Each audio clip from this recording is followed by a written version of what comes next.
కాళేశ్వరం మీద అవగాహన లేని కూడా మంత్రులు అవుతూ ఉంటారు అప్పుడప్పుడు.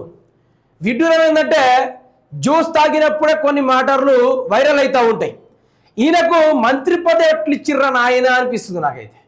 ఈయన నల్గొండ ప్రజలు నమ్మి ఎట్లా ఓటేసారో కూడా నాకు అర్థం కావట్లేదు.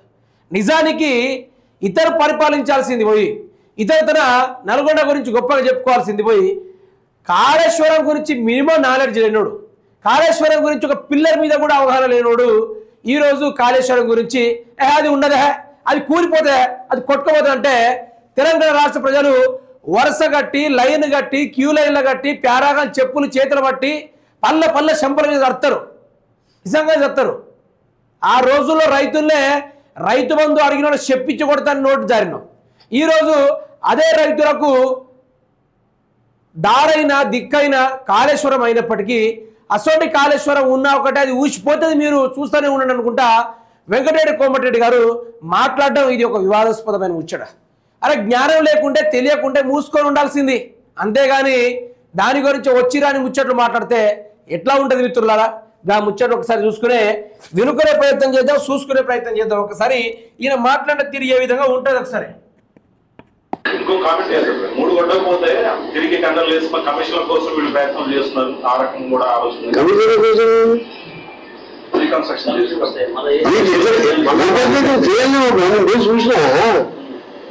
మీరు కాంట్రాక్ట్ ముందు దాని గురించి మేనేజ్ చేయాలి. ఏం చేయలేం మేడం దాన్ని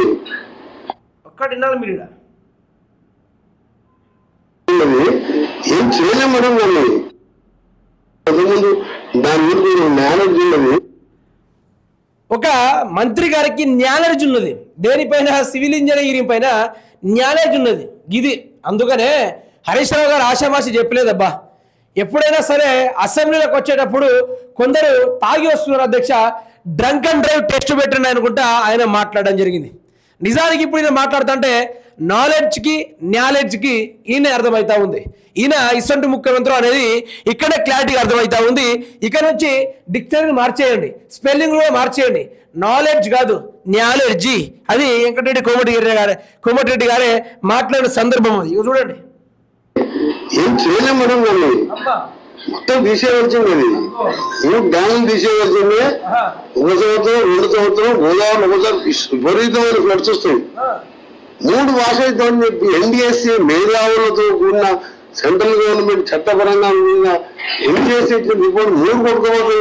నిజానికి వీళ్ళు ఎన్ని డ్రామాలు చేస్తా ఉన్నారు కదా, కాళేశ్వరం కమిషన్ అంటున్నారు, కేసీఆర్ గారికి నోటీస్ ఇస్తా అన్నారు. ఇవన్నీ ఇలాగ కుట్ర రాజకీయాల పైన సుప్రీం కోర్టు అయితే నీళ్లు చల్లడం జరిగింది. మీకు జ్ఞానం లేదు, కాళేశ్వరం గురించి అవగాహన లేదు, మీరు అనవసరంగా లేనిపోని నోటీసులు జారీ చేసుడు, వాటిపైన విచారణ పెట్టుడు, ఇది రాజకీయ స్వల్ప లాభాల కోసం రైతన్నను ఆగం చేయొద్దు అనుకుంటా పలుమార్లుగా ఈ యొక్క వినబడుతున్న పుకార్లు. నిజానికి వెంకటరెడ్డి కోమటిరెడ్డి గారికి ఏం తెలుసు? ఒక్కటి చెప్పు, ఏం తెలుసు ఆయనకి? కాళేశ్వరం గురించి తెలుసా? మేడిగడ్డ గురించి తెలుసా? అన్నారం బ్యారేజ్ అంటే తెలుసా? సుందిల్లా అంటే తెలుసా? నీకు తదితరగా లక్ష్మీ పంప్ హౌజులు అంటే తెలుసా? ఏం తెలుసు నాకు? కాళేశ్వరం అంటే ఏమనుకున్నాడు? ఒక జ్యూస్ దాగి అసెంబ్లీకి వచ్చినాడు అనుకున్నాడా? జ్యూస్ దాగి ప్రెస్ మీట్ పెట్టినది అనుకున్నాడా? ఏమనుకున్నాడు? కాళేశ్వరం బాబా అది దగ్గర 80 లక్షల నుంచి పైగా సాగులోకి రైతులను సాగు చేస్తూ ఉన్నారు కాళేశ్వరం కింద. అది కొట్టుకోబోతుందట, దానివల్ల ఊర్లకు నష్టమట అని ఇక మన జ్యూస్ మంత్రి గారు అయితే ఈ విధంగా మాట్లాడుతూ ఉన్నారు. అవగాహన లేకుంటే మూసుకొని ఉండాల్సింది. అనవసరంగా నాలెడ్జీ అనుకుంటా కాళేశ్వరం విపరీతంగా ఫ్లడ్స్ వచ్చి కొట్టుకుపోతాయంట.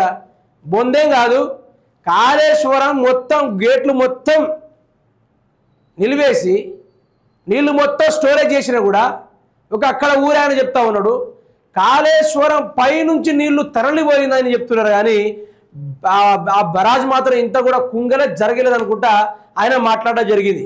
అయితే ఆ రిపోర్టర్ ఏమని అడుగుతుండు, మీరు కావాలనే వాటిని కూలేసి మీ కమిషన్ కోసం కొత్తగా కడదాం అనుకుంటున్నారంటే నేను చెప్పేది ఏందబ్బా, నా అట్టో కొత్త నాలెడ్జ్ ఉంది, నేను ఇక కాళేశ్వరం ఉండదు, మేము రీకన్స్ట్రక్షన్ చేస్తాం అనుకుంటా చెప్తా ఉన్నాడు. మీకు నిజంగా దమ్ముంటే, మీరు నిజంగా గెలిచిన మొగోళ్ళే అయితే, మీ జిగర్ల దమ్మే ఉంటే, మీరు మానవత్వం గల మొగోళ్ళే అయితే ఏం చేయాలంటే, నిజానికి ఎగువ ప్రాంతాల పారెడ్డిగా దిగువ ప్రాంతాల పారెడ్డి వాటికి కూడా రిజర్వాయర్లు కట్టండి, ఆయకట్టలు కట్టండి. అనవసరంగా చిన్న చిన్న పిల్ల కాలువలు పారుతున్న ఏరియాలు అక్కడ కూడా ఆనకట్ట కొట్టచ్చు, ఎందుకు కట్టొద్దు?